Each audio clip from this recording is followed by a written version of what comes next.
చేయాలని నేను ఆశపడుతున్నాను. చదవరా. నీ తల్లిదండ్రులను నీవు సంతోష పెట్టవాలను. 23:25. నీ తల్లిదండ్రులను నీవు సంతోష పెట్టవాలను. నిన్ను కనిన తల్లిని నీ తల్లిదండ్రులను నీవు సంతోష పెట్టవలను. నిన్ను కనిన తల్లిని వినాలి. వింటున్నారా? చెవులు ఉన్నవాళ్ళు వినును గాక. ఆమేన్. దేవుని వాక్యం ఏం చెప్తుంది? నీ తల్లిదండ్రుల్ని నువ్వు సంతోష పెట్టాలి. నిన్ను కనిన తల్లిని నువ్వు ఆనందపరచాలి. ఏం చేయాలా? గట్టిగా చెప్పండి, నోరు తెరిచి. తల్లులు ఉన్నారా మీకు ఇక్కడ? ఎంతమంది తల్లులు ఉన్నారు? నాకు తల్లి ఉంది అన్న వాళ్ళు చేతులు ఎత్తాలి త్వరగా. నాకు తల్లి లేదని అన్న వాళ్ళు నెలకొని కూర్చోండి. ఒకప్పుడు ఉందగా. ఇప్పుడు తల్లి మీకు ఎవరెవరు ఉందో వాళ్ళందరూ చేతులు ఎత్తండి. దేవుని స్తోత్రం. హల్లెలూయా. కాబట్టి దేవుని యొక్క వాక్యం చెబుతుంది, నీ తల్లిని నువ్వు ఆనందపరచాలి. అంటే నీ తల్లిని సంతోష పెట్టాల్సిన బాధ్యత నీ మీద ఉంది. నిన్ను బట్టి నీ తల్లి ఊసురోమంటా ఉంటుందా? నీ తల్లి నిన్ను బట్టి దుఃఖపడుతుందా? ప్రియ దేవుని బిడ్డ, నువ్వు గమనిస్తున్నావా? అసలు నీ తల్లి గురించి ఆలోచన చేస్తున్నావా? అసలు నీ తల్లి నువ్వు పట్టించుకుంటున్నావా? ఆమె వృద్ధాప్యంలోనికి వచ్చేసింది. జాగ్రత్త, ఆమె నిర్లక్ష్యం చేసాము, శిక్ష నీ మీదకి వస్తుంది. యేసు ప్రభువు కూడా కల్వరి శిలువలో మరణించే ముందు తన తల్లిని నిర్లక్ష్యం చేయలేదు. దేవుని స్తోత్రం. అక్కడ ఉన్నటువంటి తన శిష్యుడికి తన తల్లి బాధ్యతలు అప్పగించి ఆయన కల్వరి శిలువలో మరణించారు. దేవుని స్తోత్రం. అందుకని అదే అధ్యాయంలో 22వ వచనంలో అంటాడు, నిన్ను కనిన నీ తండ్రి ఉపదేశం అంగీకరించు, నీ తల్లి ముదిమియందు ఆమెను నిర్లక్ష్యం చేయబాక. ఎవరిని? నీ తల్లి ముదిమియందు అంటే నీ తల్లి వృద్ధాప్యంలోకి వెళ్ళిపోతుంది కదా, వృద్ధురాలు అయిపోతుంది కదా, ముసలి అయిపోతుంది కదా. అలా ముసలి వయసులోనికి వచ్చిన నీ తల్లిని నువ్వేం చేయాలి? నిర్లక్ష్యము చేయకుండా ఉండాలి. నిర్లక్ష్యం చేయకూడదు అని దేవుని వాక్యం చెప్తుంది. నువ్వు నిర్లక్ష్యం చేస్తున్నావా నీ తల్లిని? కాబట్టి చాలా మందికి అన్ని పనులు చేసుకోవడానికి టైం ఉండదు. అన్ని పనులు చేస్తారు. పక్కింటి వాళ్ళకి పనులు చేస్తారు, ఎదురింటి వాళ్ళకి పనులు చేస్తారు, ఎక్కడో బీరకాయ పీసు వాళ్ళకి పనులు చేస్తారు, పనులు చేసి పలకరిస్తారు, ఏదైనా అవసరం అంటే పంపిస్తారు. కానీ ఇంట్లో ఉన్న తల్లిని, సొంత కన్న తల్లి తిందో కూడా అడగలేని దౌర్భాగ్యకరమైన పరిస్థితిలో ఈ దినాల్లో చాలా మంది క్రైస్తవ బిడ్డలే బ్రతుకుతున్నారు. బయట వాళ్ళ సంగతి మనకెందుకు? క్రైస్తవ బిడ్డలే, విశ్వాసులే ఈ దౌర్భాగ్యకరమైన పరిస్థితిలో ఉంటున్నారు. పిల్లరా, జాగ్రత్త. దేవుడు మెచ్చడు లాంటి భక్తిని. దేవుని స్తోత్రం. నీ తల్లి ముదిమియందు ఆమెను నిర్లక్ష్య పెట్టొద్దు. ఈ మధ్య ఒక తల్లి నా దగ్గరకు వచ్చి కన్నీరు కార్చి వాపోతుంది. అమ్మా, ఇదిగో నేను కష్టపడి నా బిడ్డల్ని 9 మాసాలు కని మోసి పెంచుకున్నాను, వారిని తినో కష్టపడి పెంచి పెద్ద చేసుకున్నాను. ఈ రోజు నన్ను చూడాల్సిన సమయం వచ్చేటప్పటికి ఏం చేస్తున్నారంటే వీళ్ళు వంతులేస్తున్నారంట. అదిగో ఆడు చూస్తాడని ఈడు చూస్తాడని ఆడు, పెద్ద కుమారుడు చూస్తాడు చిన్నవాడు, చిన్న కుమారుడు పెద్దవాడు, మూడో వాడు చూస్తాడని రెండో వాడు. మేమందరం ఎందుకు చూడాలి? కూతురు చూస్తుంది కానీ వీళ్ళు ఇట్లా ఏం చేస్తున్నారంట? వంతులు. జాగ్రత్త. అలాగున్నావా? ఒకవేళ నువ్వు, దేవుడు మాట్లాడుతున్నాడు ఈరోజు. దేవుడు నీకు ఇచ్చిన తల్లిని నువ్వు ఆ ముదుసలి వయస్సులో నిర్లక్ష్యము చెయ్యకూడదు. అదే దేవుని వాక్యం. నీ తల్లి ముదిమియందు ఆమెను నువ్వు నిర్లక్ష్యం చెయ్యొద్దు. దేవుని స్తోత్రం. హల్లెలూయా. నువ్వు నిర్లక్ష్యం చేస్తే అది నీకు దీవెన కానే కాదు. ఆమె నిన్ను తిట్టకపోవచ్చు, ఆమె నీ మీద గొడవాడలేకపోవచ్చు, కానీ ఆమె పక్షాన ఉన్న దేవుడు గొప్పోడు. దేవుని స్తోత్రం. ఆమె పక్షాన దేవుడు ఉంటాడు, ఆయన కలం చేసుకుంటాడు. కాబట్టి దేవుని బిడ్డలారా, నువ్వు కూడా ఒకరోజు ఆ వృద్ధాప్యంలోకి వెళ్ళిపోతావు. నువ్వు ఏ కొలతతో కొలుస్తావో అదే కొలతతో నువ్వు కూడా కొలవబడతావు. జాగ్రత్త. మనం ఏ కొలతతో కొలుస్తామో అదే కొలతతో మనల్ని కొలుస్తారు. అర్థమైందా? ఈరోజు అంతా మంచిగా ఉందలే, నాకు ఎదురు లేదని ఎర్రవేరు బాక. నువ్వు ఏ కొలతతో కొలుస్తున్నావో నీ తల్లిని కానీ, నీ తండ్రిని కానీ, నీ అత్తని కానీ, నీ మామని కానీ అదే కొలత కొలవబడుతుంది. అంటే దేవుని స్తోత్రం. హల్లెలూయా. ఒక ఆయన అంట తన తండ్రికి కుక్కలు తినే బొచ్చులో అన్నం పెడుతున్నాడు. దేనిలో? తండ్రికి దేనిలో అన్నం పెడుతున్నాడంట? చెప్పాలి అందరూ. కుక్కలు తింటే చూడండి వచ్చి పనిమాల బొచ్చులుంటే ఇంట్లో ఆ షెల్ఫ్ నిండా వెండి పాత్రలు ఉన్నాయి, మంచి స్టీల్ పాత్రలు ఉన్నాయి, గాజు పాత్రలు ఉన్నాయి. అవన్నీ షో కేసులో దాచుకుని వచ్చిన వాళ్ళందరూ చూస్తాక పో గొప్పడు అని అనుకోవాలి వచ్చిన వాళ్ళందరూ. కానీ ఇంట్లో ఉన్న తండ్రికి దేనిలో పెడుతున్నారు వీళ్ళు? అక్కడ కుక్కలు తినే బొచ్చు ఉంటుంది చూడండి, పనికి మనం బొచ్చు ఒకటి చిల్లు పడిపోయింది, లోట్లు పడిపోయింది, ఏంటది ఏమంటారు సొట్లు పడిపోయింది, సొట్లు పడిపోయింది. దానిలో పనికి మనకి పారేస్తారు చూడండి, అట్లాంటి గిన్నెలో పెడుతున్నారంట తండ్రికి అన్నం. ఇదంతా కూడా మనవుడు చూస్తున్నాడు. ఎవరు చూస్తున్నాడు? మనవుడు చూస్తున్నాడు. రోజు తండ్రి కుక్కలు తినే బొచ్చులు అంత పొమ్మేసి తినా అంత తోస్తున్నాడు. కొంత దగ్గర కన్నా తీసుకొచ్చి నానా ఎనరా బాబు తినయ్యా అని చెప్పి ఇచ్చాను చేస్తున్నాడా? అది కూడా లేదు. ఏం చేస్తున్నాడంట? అంత దూరం వండి పెట్టి తోసి వెళ్ళిపోతున్నాడు. ఇదంతా ఎవరు చూస్తున్నారు? కొడుకు చూస్తున్నాడు, మనవడు చూస్తున్నాడు. ఒకరోజు ఈ బొచ్చి తీసుకెళ్ళి రాసేసాడు. ఎవరు? వింటున్నావా? జాగ్రత్తగా బొచ్చి తీసుకెళ్ళి రాసేసాడు. తండ్రి యథావిధిగా వచ్చి ఆ నాన్నకి ఆహారం పెడదాం బొచ్చి ఎత్తుక్కుంటున్నాడు. ఇదేంటమ్మా రోజు ఇక్కడే ముసలోడు తిని ఇక్కడే పెడతాడే, ఏమైంది వచ్చి అని ఎత్తుక్కుంటున్నాడు. ఎత్తుక్కుంటుంటే కనపడుతుందా? ఇదంతా దాసేసినోడికి తెలుసుగా, మా నాన్న పలానా టైంకి వచ్చి బొచ్చి ఎత్తుతాడని వీడికి తెలుసు కదా. వీడు ఒక కన్నేసి ఉంచాడు. ఏంటన్నా ఎత్తుకుతున్నావు అన్నాడు. అదేరా. ఏంటి అదేంటి?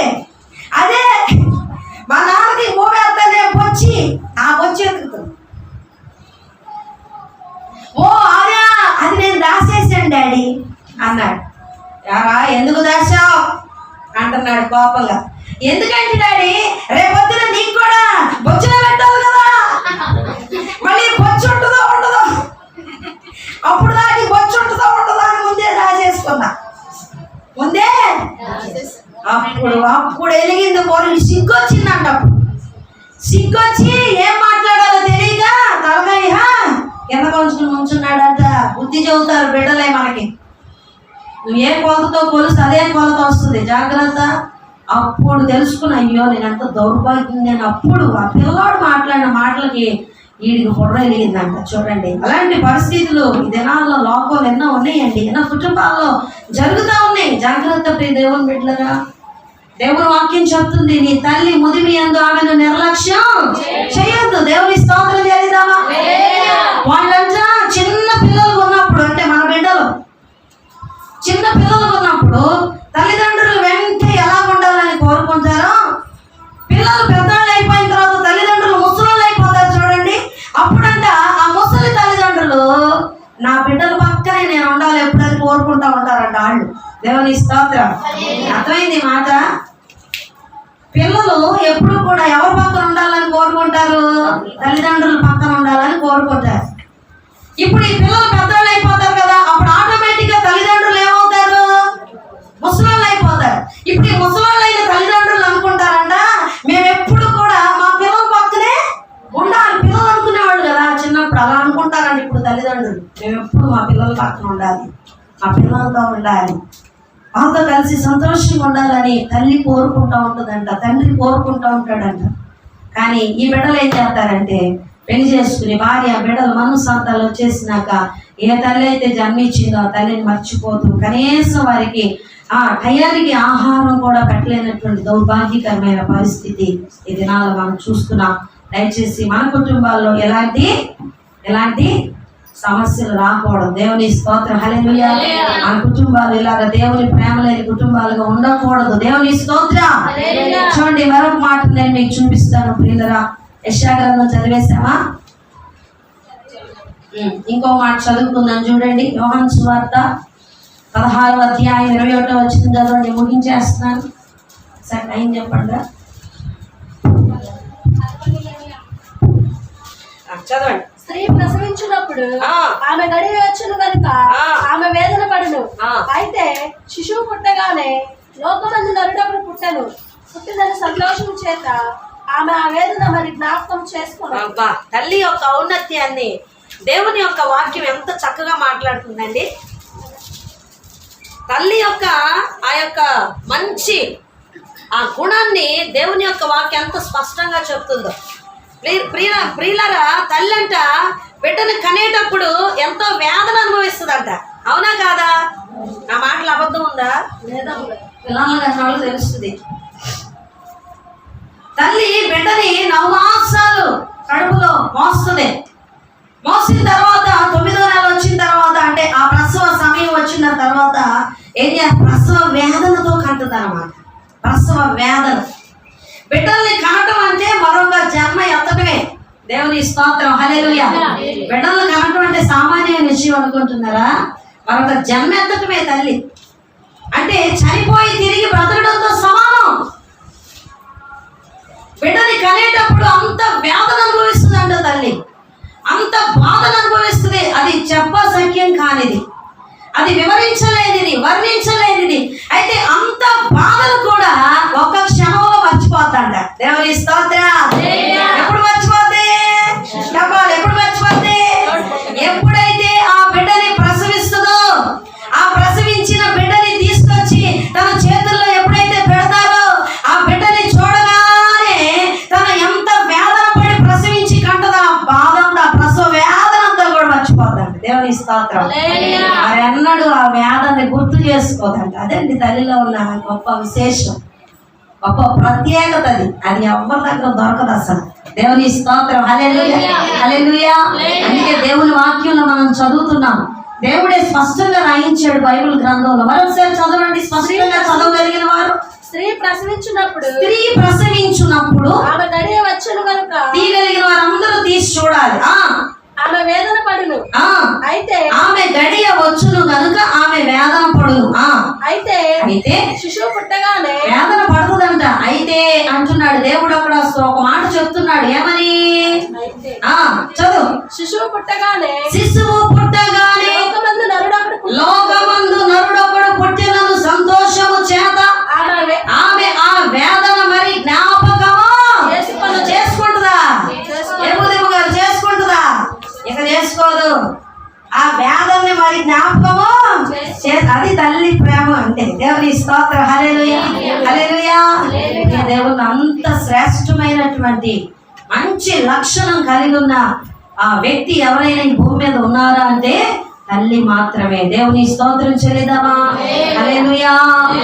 దేవుని బిడ్డలారా, డాక్టర్ అంటాడంట ఒక్కొక్కసారి, ఇదిగమ్మా ప్రసవ దినాలు సమీపించి, ఇదిగో కొన్ని గంటల్లో ప్రసవం అవబోతున్నావు.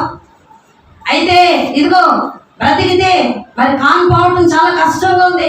బ్రతికితే నువ్వైనా బ్రతకాలి, లేకపోతే బిడ్డ అయినా బ్రతకాలి. ఎవరికైనా ఒకరికే ఛాన్స్. కాన్పు చాలా కష్టంగా ఉంది. ఇద్దరు బతకటం అయితే కష్టం. అయితే ఇద్దరు చనిపోతారు, లేకపోతే ఒకళ్ళన్నా బ్రతుకుతారు. నువ్వైనా బ్రతుకుతావు, లేకపోతే బిడ్డ అయినా బ్రతుకుద్ది. చెప్పు, ఏం చేయమంటావు అంటే అప్పుడు తల్లి ఏమంటది?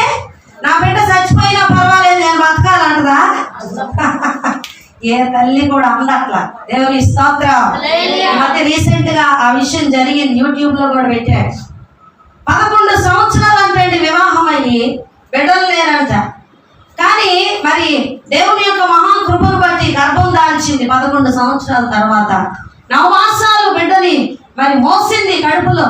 అయితే ప్రసవించే సమయానికి ఆమె ప్రసవం కష్టమైపోయింది. ఆమెకి ఏదో ఒక రకమైన బలహీనత, ఏదో సంథింగ్ వచ్చి 50-50 ఛాన్సెస్ వచ్చినాయి.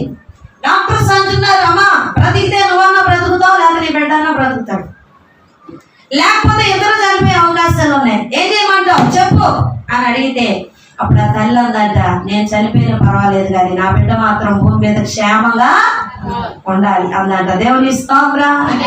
నేను చనిపోయినా పర్వాలేదండి, నా బిడ్డను బ్రతికించండి, నా ప్రతిరూపం నా బిడ్డే, కాబట్టి నేను చనిపోయినా పర్వాలా, నా బిడ్డ మాత్రం క్షేమంగా ఉండాలి. డాక్టర్స్ మీరు ఏది చేస్తారో నాకు తెలియదండి, నా ప్రాణం పోయిన పర్వాలేదు, నా బిడ్డ మాత్రం సజీవంగా ఈ భూమి మీదకి రావాలి అందంట. దేవుని స్తోత్రం, హల్లెలూయా. అదండి తల్లి ప్రేమ అంటే. తల్లి ప్రేమ అది. అందుకనే దేవుడు తన ప్రేమని దేంతో పోల్చుకున్నాడు? తల్లి ప్రేమతో. తను చావడానికైనా సిద్ధపడుతుంది కానీ దేవుని బిడ్డను మాత్రం విడిచిపెట్టదు, చంపుకోదు. బిడ్డ కోసం సమస్తాన్ని త్యాగం చేయడానికి ముందుకు వచ్చేస్తుంది తల్లి. దేవుని స్తోత్రం చేయలేదా? తన బిడ్డల పట్ల స్వార్థం లేని ప్రేమ చూపిస్తుంది తల్లి. లోకం అంతా నిందించిన, అవమానించిన, తోలనాడిన తన బిడ్డను మాత్రం ప్రేమిస్తుంది తల్లి. దేవుని స్తోత్రం చేయలేదా? హల్లెలూయా. ఆఖరికి ఏమైందో తెలుసా? అన్నట్టుగానే ప్రసవించింది, ఆపరేషన్ చేశారు, బిడ్డను బయటికి తీసి ఆమె చేతుల్లో పెడితే ఆఖరి క్షణాలకై, అసలు వీడియో చూస్తుంటే ఏడుపండి, ఆఖరి క్షణాలక ఇక 2-3 సెకండ్లు ఆమె ప్రాణం పోతుంది. ఇక ఆఖరి క్షణాల బిడ్డను తీసి ఆమె ముఖం దగ్గర తీసుకొచ్చి అలాగ చూపిస్తుంటే ఆ తల్లి ఏం చేస్తుంది తెలుసు? నవ్వుతూ, ఆ భయంకరమైన పరిస్థితి నవ్వు వస్తుంది ఆమెకి. ఎందుకు నవ్వు వచ్చింది? బిడ్డను చూస్తే ఆమెకు నవ్వు, తన బాధ అంతా మర్చిపోయిందండి. నవ్వుతూ ఆ బిడ్డని ముద్దు పెట్టుకుని అలా ప్రాణం విడిచేసింది. ఆ బిడ్డ కేర్ ఏడుస్తుంటే ఆ పక్కన ఉన్న వాళ్ళు ఆ తల్లి ముఖం మీద అలా ముఖం పెట్టి ఏడుస్తుంటే అలా పక్కకు తీస్తుంటే ఆ యొక్క పరిస్థితి చూసి హృదయ విధారకం అన్నమాట, తట్టుకోలేని పరిస్థితి. పిల్లరా, తల్లి తన బిడ్డ కోసం తన ప్రాణం కూడా, అందుకే యేసు ప్రభు వారు కూడా మన అందరి కోసం తన ప్రాణం కూడా ఇచ్చేసారు. దేవుని స్తోత్రం. మన యేసయ్య ప్రేమ తల్లి ప్రేమ. దేవుని స్తోత్రం చేద్దా? తల్లి తన బిడ్డ కోసం ప్రాణం ఇచ్చినట్టు యేసు ప్రభు వారు కూడా మన అందరి కోసం కలువరి సిలువలో తన ప్రాణాన్ని పెట్టేశారు. దేవుని స్తోత్రం చేద్దాం. ఎఫెసీయులకు రాసిన పత్రికలో మరొక మాట ఉంది, చదువుకొని ముగించేద్దాం. 6వ అధ్యాయం 2వ వచనాన్ని చదువుదాం. చూడండి, అపోస్తలుడైన పౌలు గారు ఎఫెసీయులకు రాసిన పత్రిక 6వ అధ్యాయం 2-3 వచనాలు చదువుదాం. త్వరగా చదువుతారా? నీకు మేలు కలుగునట్లు నీ తల్లిని నీ తండ్రిని సన్మానించు. చూడండి, నిర్గమకాండంలోనేమో నీవు దీర్ఘాయుష్మంతుడు అవుతున్నట్లు నీ తండ్రిని నీ తల్లిని సన్మానించమని రాయించి పెట్టారు. ఎఫెసీయులకు రాసిన పత్రికలోనికి వచ్చేటప్పటికేమో నీకు మేలు కలగాలంటే ఏం కలగాలా? నీకు నీ బిడ్డలకి మేలు కలగాలంటే నువ్వు చేయాల్సిన పని ఏంటంటే నీ తల్లిని నీ తండ్రిని నువ్వేం చేయాలి? సన్మానం చేయాలి. అంటే వాళ్ళకి పూలమాలలు వేయాలి, అంతేనా? పట్టు చీర తెచ్చి కట్టండి. ఈరోజు మాతృ దినోత్సవంగా ఓ పట్టు చీర కొనుక్కురండి. మీ దగ్గర అట్లాంటి సీన్ కూడా లేదు. నీ తల్లి నిన్ను కన్నందుకు కనీసం పొట్టు చీర కూడా కొనలేవు. నువ్వు అంత భయంకరమైన దౌర్భాగ్యమైన పరిస్థితి నీ పరిస్థితి. ఏం బావాలి? పట్టు చీర కొన్నావు ఈరోజు? Very good. దేవుని స్తోత్రం. హల్లెలూయా. ఓన్లీ పట్టు చీర కొనకపోయింది, మామూలు చీర కొన్నావు. దేవుని స్తోత్రం. ప్రేమతో ఏది పెట్టినా పర్వాలేదు. దేవుడు ఏమన్నాడు? ప్రేమ కలిగి ఆకుకూరలు పెట్టినా తినమన్నాడు. మనసులో తిట్టుకుంటా కోడి మాంసం కూర పెట్టినా తినొద్దన్నాడు. కొంతమంది మనసులో తినే టయానికి వచ్చింది పని, ఇది కూరలు ఏం తిన్నాను అనుకోండి, ఇది వచ్చింది, దీనికి ఇప్పుడు కొంచెం కూర పోతే నాకు మిగలదు, ఇది రాకపోతే రాత్రికి కూడా కమ్మగా తినేదాన్ని 2 పూటలు అనుకోండి. తిట్టుకోండి పెడతా ఉంటారు. మనసులో తిట్టుకోండి, బయట 2 ముక్కలు వేసుకొని 2 ముక్కలు అంటా ఉంటారు. అలాంటి చోట తినమాక, తిన్నాను ఇక అరగదు. సాయంత్రానికి గ్యాస్ పట్టేసి వాంతులే. కానీ ప్రేమ కలిగి ఆకుకూర భోజనం పెట్టినా సరే తిను, కమ్మగా తిను. హల్లెలూయా, హల్లెలూయా. కాబట్టి ప్రేమతో అది ఏ చీరైనా పట్టు చీర ఏదైనా శ్రీ దేవుని బిడ్డలారా, దేవుని వాక్యం చెప్తుంది, నీ తల్లిని సన్మానించండి. నీకు జన్మించింది తల్లి. ఆ తల్లి నీకు జన్మించింది, నీ భూమి మీద తీసుకొచ్చింది. అసలు నువ్వు ఈ భూమి మీద ఉన్నావంటే నీకు భర్త, నీకు బిడ్డలు వీళ్ళందరూ వచ్చారంటే ఎవరిని బట్టి? ఆ వ్యక్తి తల్లి లేకపోతే ఈరోజు నువ్వు నీ బిడ్డలు ఉన్నారా భూమి మీద? జాగ్రత్త. నిన్ను నన్ను ఈ లోకానికి పరిచయం చేసిందే తల్లి. దేవుని స్తోత్రం. హల్లెలూయా. ఎంతో త్యాగం చేసి నిన్ను పెంచింది. తను తినకో ఏమండి, తను మంచినీళ్ళు తాగి నీకు మంచి కూరలు వేసి పెట్టింది. దేవుని స్తోత్రం. కాబట్టి ఆమె లేకపోతే మనం లేదు, తల్లి లేకపోతే మనం లేము పిల్లరా. కాబట్టి మన తల్లిని తండ్రిని సన్మానించాలి. సన్మానించినటువంటి పూలదాన్ని లేసి పొట్టి చీరలు కట్టడం కాదు, కానీ దేవుని బిడ్డలరా వాళ్ళని చాలా జాగ్రత్తగా చూడండి, చక్కగా వాళ్ళకి విలువ ఇవ్వండి, వాళ్ళని గౌరవించండి, వాళ్ళని ప్రేమించండి. వృద్ధాప్యంలో వాళ్ళకు ఒక ముద్ద పెట్టండి. అదే మీ నుండి వాళ్ళు కోరుకునేది. దేవుని స్తోత్రం, హల్లెలూయా. వాళ్ళు ఏమి కోరుకోరు. వాళ్ళ వృద్ధాప్యంలో సమయానికి అంత ముద్ద. మనం తిన్నాం ఇంత తినలేరు, వాళ్ళు తింటారా? నువ్వు పెట్టినా తినలే, అమ్మా ఇంత చాలమ్మా అంటారు. ఇంత ముద్ద పెట్టడానికి ఎన్ని మాటలు మాట్లాడతాం మనం, ఎన్ని గొలుగుతామో, ఎన్ని సనుగుతామో. సనుక్కుంటా పెడితే తింటుందా తల్లి? ఏమ్మా నువ్వు పెడతావు, కానీ సనుగుతా పెడతావు. నువ్వు పెడతావు, మొహం మార్చుకుని పెడతావు. నువ్వు పెడతావు వేరే రకంగా పెడితే తింటుందా? తిందావు తిందావు. నీ ఫేస్ ఫీలింగ్స్ ఆమెకు అర్థం కాదా? నువ్వు యాడ్ నుంచి వచ్చి ఆమె కడుపులో నుండి వచ్చు. దేవుని స్తోత్రం. నీ ముఖంలో ఉన్న కవళికలను బట్టి నువ్వు ఏమనుకుంటున్నావు ఆమెకు తెలిసిపోదు. నువ్వు నోట్ అనవసరంలా శైలక్క ఏంటో భర్త ఆంటీ నా పేరే పెట్టి నేనే దొరుకుతా. వంట అభిమానం కనుక నీ పేరు పెడతావు అంతే. దేవుని స్తోత్రం తెలుద్దామా వీళ్ళరా? చక్కగా ప్రేమతో పెట్టండి. వాళ్ళు చక్కగా మీరు పెట్టిన కొంచెమైనా వాళ్ళు సంతోషంగా తింటారు. వాళ్ళకి ఏదైనా బాధ కలిగితే చక్కగా వారిని పలకరించండి, ప్రేమతో ఆప్యాయతో. మీ దగ్గర చూపించే స్తోమత లేకపోయినా ఎట్టున్నావమ్మా మాట్లాడి పలకరిస్తే చాలు, వాళ్ళు సంతోషంగా ఫీల్ అవుతారు. కనుక దేవుని వాక్యం చెప్పు, నీకు మేలు కలుగునట్లు నీ తండ్రిని నీ తల్లిని ఏం చేయాలి? సన్మానించాలి. దేవుని స్తోత్రం తెలియదామా? హల్లెలూయా. కాబట్టి అలాగ మనం ఉందాం. అలాగే తల్లులు కూడా ఎలా ఉండాలో తెలుసా? దేవుడు మనల్ని ప్రేమించి మనకి బిడ్డలు ఇచ్చాడు, మంచి కుటుంబం ఇచ్చాడు కనుక మనం కూడా మంచి తల్లిగా ఈ లోకంలో జీవించాలి. దేవుని స్తోత్రం. సామెతల గ్రంథంలో ఈ రోజు మనం చదివాం. ఎన్నో అధ్యాయం చదివామండి? ఎన్నో అధ్యాయం 30వ అధ్యాయమా?